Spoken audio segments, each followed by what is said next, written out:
How's it going, everybody? RC Journey here. I wanted to knock out a quick build video.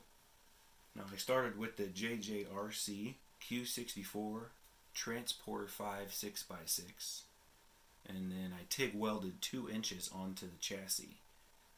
Added a front servo plate, 1 servo, 1 axle, 1 set of leaf springs, 1 Y connector, so the servos link and steer with each other.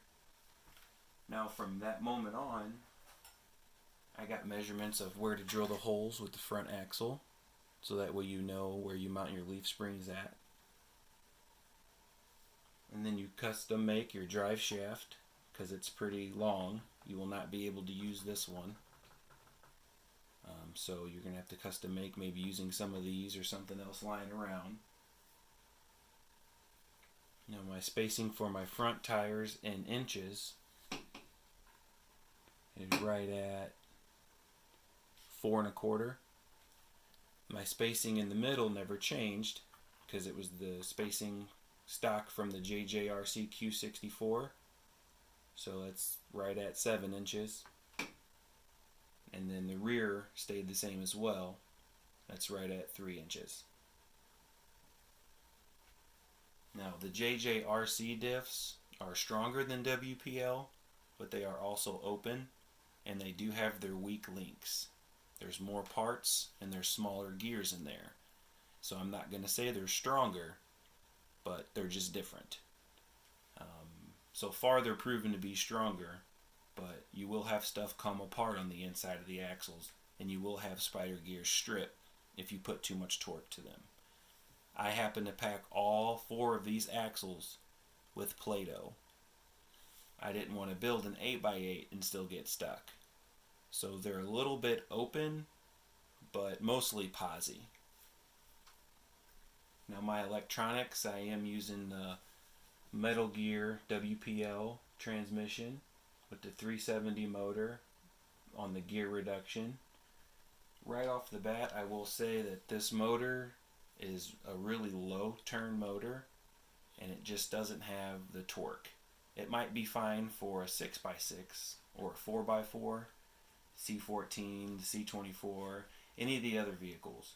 But when you add an extra axle and with not having bearings in here, all bushings, it's too much for this motor. So I'm going to look for a higher turn 370 brush motor, and hopefully I can gain the torque I need. Now we'll do a quick running video so you guys can see what torque we're dealing with.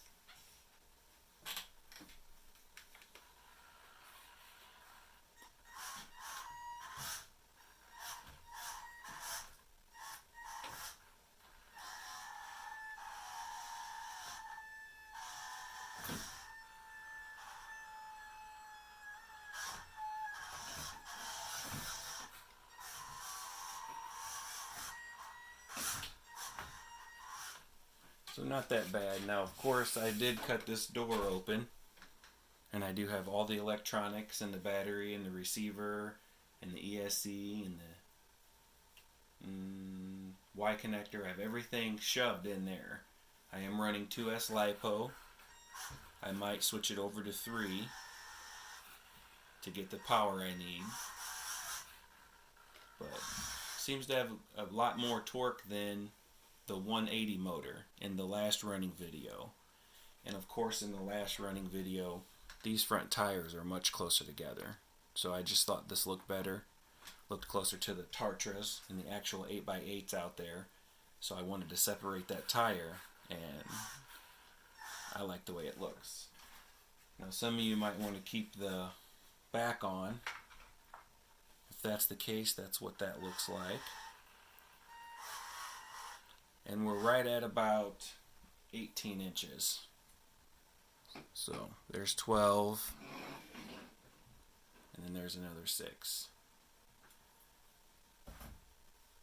Now we'll get a closer look with the cab taken off, so you can see everything a bit closer and how it's all snugged in the chassis.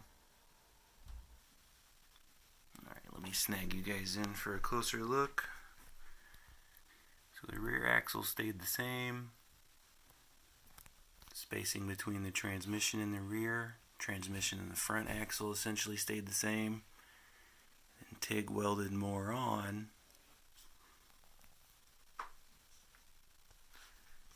And added the plate and the servo and the axle and the steering link.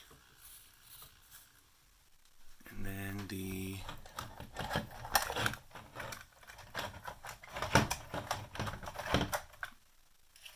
that's the Y connector. Servo to one and to one channel. So that's the Y connector I was telling you about. So there's the 8x8. Hopefully that helped you guys out. Thank you very much for watching. The running video will be coming soon.